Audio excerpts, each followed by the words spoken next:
Mbote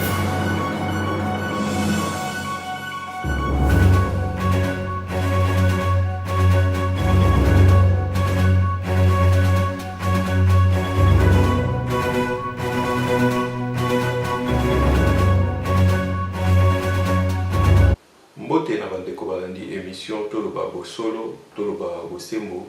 où ils allaient présenter et pas il y a ndeko na bino mwana mboka JPS, donc Jean-Paul Sapou. Émission oyo bolandaka na chaîne na bino ya sika obo bino nyonso boutaki ko s'abonner na chaîne ya JPS TV. Et bon lelo tokolobela na tina likambo oyo etali arrivé ya Moïse Katumbi na mboka na ye Congo.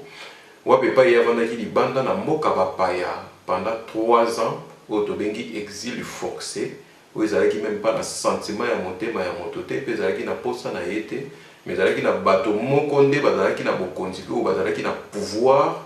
oyo baboyaki ete mwana mboka Moïse Katumbi akita kati na mboka oyo etali Congo.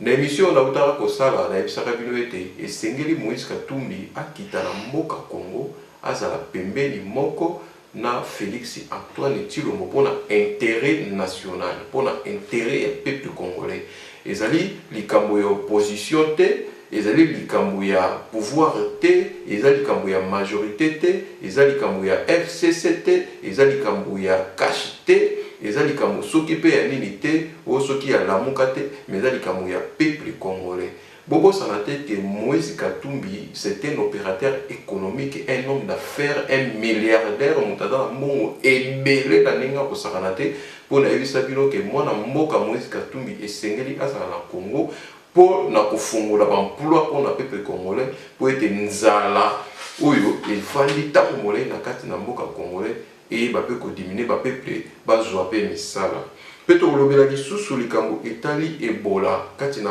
mboka Congo bwepe pa ikimia ezalite na mboka este kuna e na Yumbi na Butembo pe na Beni tolobela pe susu likambo oyo etali soulèvement populaire oyo bato bazali koloba ete soulèvement populaire et salama pour bango bazali ko réclamer la vérité des urnes pour ete bazali koloba ete ba yibi bango kibokonzi po ete bango ne mutu baganyaki e bazali kosenga ete soulèvement populaire na bandeko oyo bazali koluka soulèvement populaire peuple congolais na zoyebisa bino bazali bandeko oyo bazanga mawa lokola baza bato oyo bakufela nanu bato te na bafamille pe na bavi na bango yango bazali koluka ete makila etanga katikati na mboka oyo République démocratique du Congo mais peuple congolais yayebisaki bino ete moto nyonso esengeli azwa responsabilité na ye na kati na mboka oyo Congo parce que ce pays, un beau pays nous appartient pe mabele na biso mabele ya bakoko pour être de nature peuple congolais azala motema mabete azala motomoko un peuple hospitalier oyo ayambaka bato pe alingaka bato partout dans le monde asalisaka bato nyonso pe azala motema ya kitoko pe motema ya malamu pe ya kofungwama mais kasi vi la nature pe vi oyo bato abitema mabe oyo gouvernement ya mabe bamemela peuple congolais lelo pasi na pia kananzala et comment obimisa peuple congolais azala lokola motema mabe mais kasi peuple congolais boyeba ete Congo ezali ya biso pe mboka na biso pe mboka ya kitoko oyo ngai na lobaka ete tango nyonso tout c'est un paradis terrestre donc soki mindele bakokosaka biso mais oyo ngai nayebi ete mboko etonda elengi pe mboka malamu pe mboka kitoko na kati na mokili mobimba oyo c'est la République démocratique du Congo. Donc tolobela lisusu pour la tina na 100 jours ya fati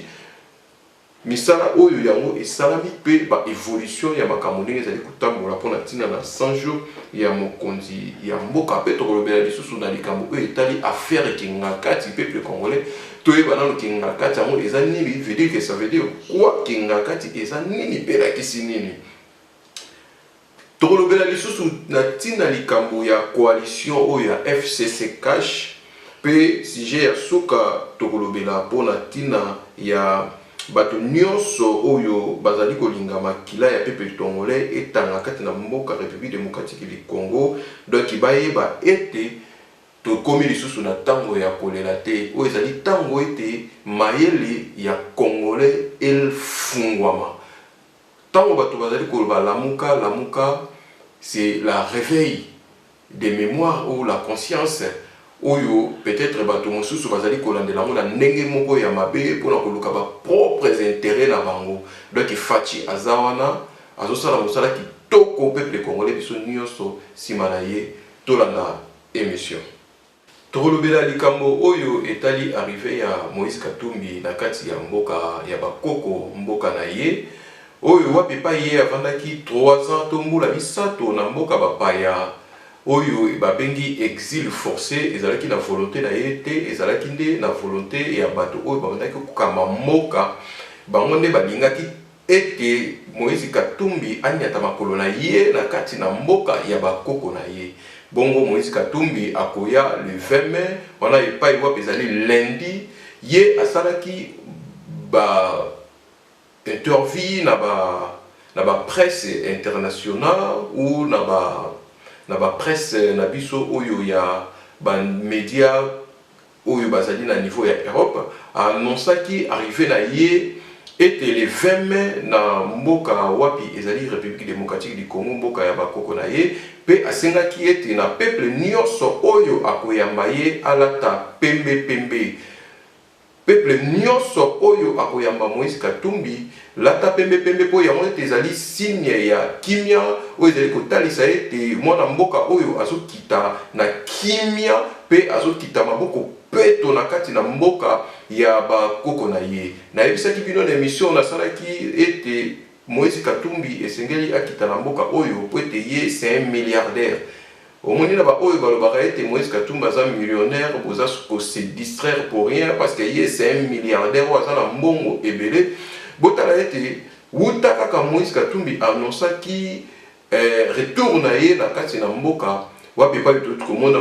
lisusu mwana mboka Sindika Dokolo autaki kokita na kati na République démocratique du Congo mboka ya bakoko na ye pe abetaki masolo ya kati yena Félix Antoine Tshisekedi Tshilombo basololaki na makambo oyo etali tina na mboka. Donc natanga tozali komona ete bandeko oyo bazali na misolo ebele po ete Sindika Dokolo pe azali un milliardaire azala mbongo ebele wape pa iba ko créer ba emploi po posa na biso ezali ete misala nde e bota malokola mayebo na kati na mboka Congo po ete peuple congolais atikala kolela nzala po ete de nature congolais azala kamalamu pe congolais aza motema malamu congolais lingaka alata bien alia bien amela bien alala pe na esika moko ya malamu pe asalaka. Donc na yango tango tozomona ete baye oyo ba dirigeant mboka utakala Mobutu asalaki 32 ans de pouvoir tale pai wapi amemaki biso na kati ya déluge tale pai wapi maki mboka na kati na kao tale pai wapi abomaki mboka pe ndeko mosusu oyo yesima na ye kosala 18 ans na pouvoir tale pai wapi bakumbi mboka na motema mabe e lelo oyo soki bato bazali na motema mabe makasi boye ezali kaka mpona ntina na nzala nde moto eleki tro na kati na mboka oyo pasi pe leki tro yango bato bakoma motema mabe soki amoni moninga azwi yesali ye pasi po ye azwi te me na yango ezosenga ete bainvestisseur économique baya koinvestir na kati ya mboka oyo po ete mboka na biso misala epesama po peuple azwa quelque chose ya koyeba ko se nourrir pe azwa quelque chose ya koyeba na kobika na yango. Peuple congolais bokende koyamba Moïse Katumbi azali mwana mboka oyo bino boyebi baye bafanda na Moïse Katumbi bazana ba témoignage malamu mpona ntina na ye azali moto oyo azala motema monene pe azala motema ya kofungama azali moto oyo alingi abunda mpona ntina na Congo ebonga. Peuple congolais okokozala na bambongo ebele ya ebele makila pe mabele na yo eza toujours mabele na yo kozali na makila ya Congo ozana bambongo ebele koluka kokenofanda libanda ya mboka. Peuple congolais okovanda mingi me kasi kimia oyo yokofanda nango na kati na Congo ekozala différent ya kozala nango libanda ya Congo ezosenga mboka oyo ebonga po ete baye nyonso tu oyo bazali na bamisolo na bango pe ya mikie na ba million na bango lokola biso ba oyo pe tozolanda ba million na sima tokokitaka ba mboka wana mpona koinvestir mais ba milliardaire o tozala bango nano ba tête na mboka na biso totala nano tozomona syndicat lokolo tozomona ndeko na biso Moïse Katumbi Chapwe donc baza ba investisseur économique ya makasi oyo ekosala ete ba investir po ete bandeko mosusu ya mindele po ya bapaya tango bakomona ba œuvre oyo déjà bana mboka bazali kosala ekosenga pe bango baya pe lisusu pona ko investir na kati ya mboka oyo po ete nzala esila toleli pe tango molai esi tolembi ekomi tango ya kosepela na yango Moïse Katumbi alobaki ete peuple bima na nzela kende koyamba Moïse Katumbi bolata pembe bino nyonso pona kolakisa ete boyambi ye pe na kimia lokola ye moko pe akolata pembe bino pe bolakisa ete Moïse Katumbi toyambi yo na kimia po oza na idéologie ya malamu oyo ezali koaccompagner président de la République Félix Antoine Tshilombo. Et peuple congolais na yebisaki bino ete Moïse Katumbi esengeli azala na kati na mboka oyo ezali Congo na ba idée na ye a soutenir Félix Tshisekedi po mboka oyo ekende liboso na ndeko déjà Vital Kamerhe azali pembeni azosala mosala kitoko esengeli to sopela ye ba fleur ebele pona kolakisa ete depuis mon colonie na kati na mboka oyo balobela bato ete na kesi tozali na autant que dépasse to sala ki ezali boye to tikali na boye to na déficit te to na nyongo te to defa te mais to za ko salela mbongo lolenge yango esengeni to yoka yango na noté pe esalama te mais tala gouvernement na nukute limité mais ba oyo bazali na moto ya mboka bato mibali bazali ko kamba mboka oyo président na biso oyo azali numéro 1 na directeur ya cabinet na ye tala mosala oyo bango bazali ko sala tala bana mboka mosala bazali ko sala esengeli to apuye bango to pesa bango maboko to lakisa bango motema malamu soki yo ko critiquer na yo mais ko kotisa motema mabete pe ko influencer bato mosusu te po ete mboka oyo ekende lisusu na kao bota lesika to uti to tala esika oyo to sali ko kende donc misala yango esi ebandi tozomona déjà bilemo eza malamu topesa maboko na Félix Antoine Tshilombo po ete mboka oyo et développer na makanisi na yo na makanisi na ngai tosala quelque chose à malamu mpona mboka oyo ekende liboso Congo ezali ya biso nyonso Congo na yo pe Congo na ngai pona tina likambo oyo etali soulèvement populaire peuple congolais ba oyo bazali koluka soulèvement populaire ngala kobenga bino boza mitema mabe boza bato oyo bokufela pete boza bato oyo bozali kowela ba propre intérêt na bino pe bozotala mabumu na bino pe bozoluka ba honneur na bino na ba gloire na bino boza na souci ya peuple te bozoluka soulèvement populaire pour peuple atelema abima libanda na tina na likambo nini tobundi bitumba pona tina na mokonzi oyo azalaki kala ete ba changer constitution ya mboka te ezala kaka na lolenge oyo yango ezalelaki troisième mandat ezala te pona tina na ye lelo oyo passation de pouvoir epesama pacifiquement makila moko te etangi na mboka kimia Félix Antoine Tshisekedi a joué pouvoir bazali kokamba pe oyo apesaki ye wana kenda na ela kimia kovana na kingakati siko bino bozoluka soulèvement populaire pona likambo nini na makambo etali vérité désir ne pona nini po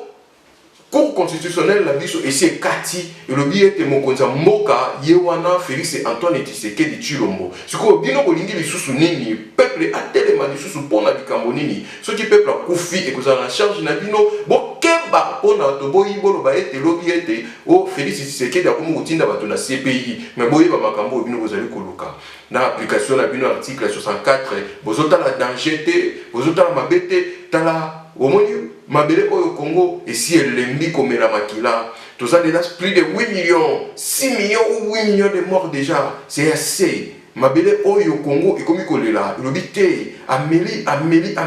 makila mingi ekomi tango ete kimia ekotanga etando nyonso tu ya mboka oyo République démocratique du Congo donc botika baluyenge na bino wana oyo soulèvement populaire pour soulèvement populaire ekosalama te na Congo peuple congolais fungula misuzala mayele tala boye badite soki kibokonzi oyo bazoluka lelo bazwa bino oyo peuple peuple boko souffrir binone mutu boko kufa et oyo ya bango ata moto moko kokufa te. Donc le peuple congolais tovanda kimia totala lolenge mboka ezali kokende topesa bokonza mboka maboko tokengela misala nyonso ezosalama nazoloba ete biso peuple tozali nous sommes des gardiens du temple oyo tozali kovérifier de gauche de droite de part et d'autre nani azosala mabe tobeleli ye na yango gouvernement oyo ekokota ya sika peuple congolais esengeli toyeba ministre oyo azokota bomengo nini aza na yango misolo nini aza na yango bandako boni azali na yango fo ayebisa biso mpo mokolo akobima il faut toyeba nini mpe oyo azali kobima na yango oyo bagouverneur oyo bakoti esengeli toyeba soki aza na bandako mibale mokolo akobima so akomi nango 50 y a un problème soki aza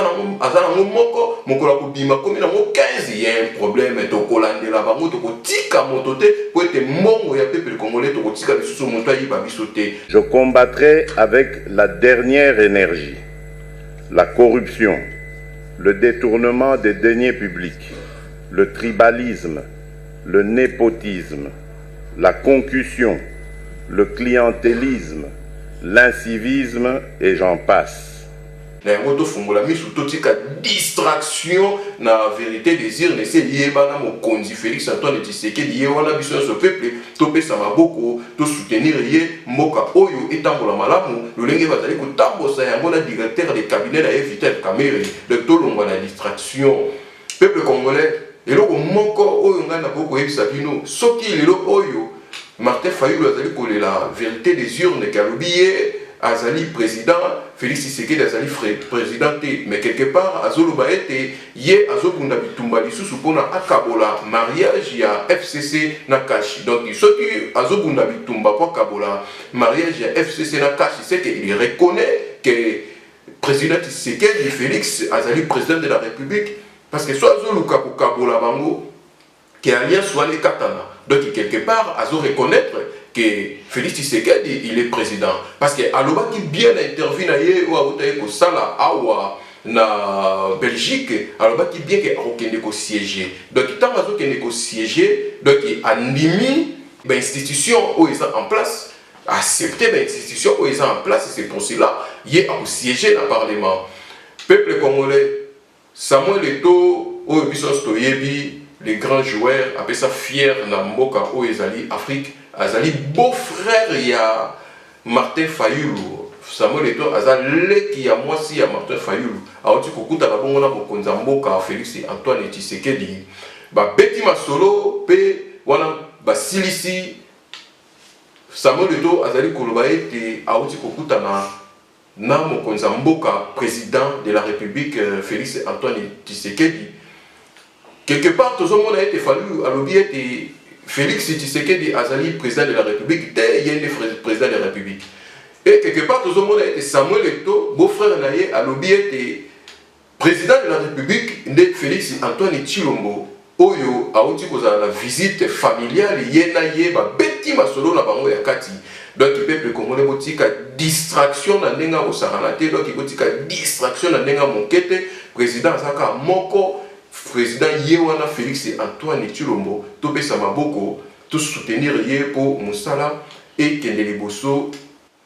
pour la likambo etali 100 jours ya mokonza mboka Félix Antoine Tshilombo tozomona ete misala eza kotambola malamu par-ci par-là il y a des travaux dans la province etando nyonso ya République démocratique du Congo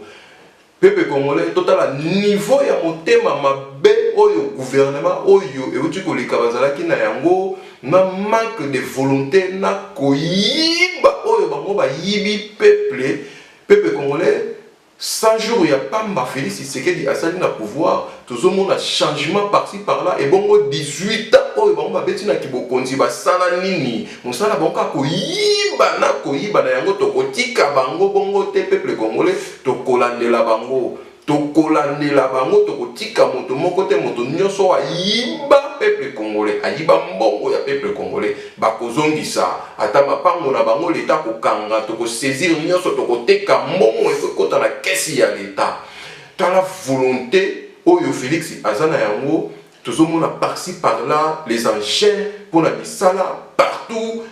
donc banzela yango wana pont et bandi ko salama bandi ko tonga ko retonga lisusu ba pont ko bandela lisusu misala kitoko na kati ya mboka mais tout mon modèle oyo ba oyo bazaki na pouvoir ba bomela ki biso mboka tala niveau ya motema mabe ya bato oyo na yango peuple congolais totika distraction tozali ba gardien du temple to kengela mboka oyo Congo po ezali na posa na biso. Félicitations na directeur ya cabinet ya président de la République Vital Kamerhe lolenge azali ko accompagner mokonzi na ba idée ya malamu mokonzi ya mboka azali na yango pe bazali ko tambusa mboka kitoko pezo nyonso ezo kene malamu mbala ya liboso tomona ete ba expliquer et si tomona yango place nini balobela biso ete voilà tozala nyongo te na mboka tozalaki na déficit et awa tokomi kutu lisusu na avance na mbongo kutu mbongo komi koleka lisusu ebele tomona yango na noté pesa makambo na besalama te be yango ezosalama na Congo. Donc ce sont des choses inédites na kati na Congo et sengeli to betela bandeko oyo maboko na mosala kitoko beto encourager bango po ba continuer toujours kosala malamu. Pona tina likambo oyo etali Ebola peuple congolais ezali likambo oyo pasi ezosala kati na motema Ebola na mboka na yumbi butembo pe na peni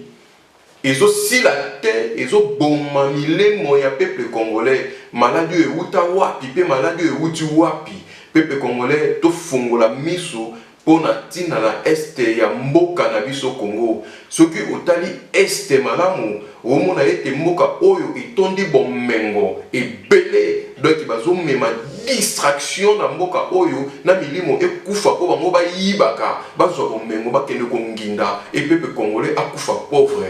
eza normalité bino bandeko ya yumbi butembo pe beni bokende ko consulter ba médecin botika ko ignorer maladie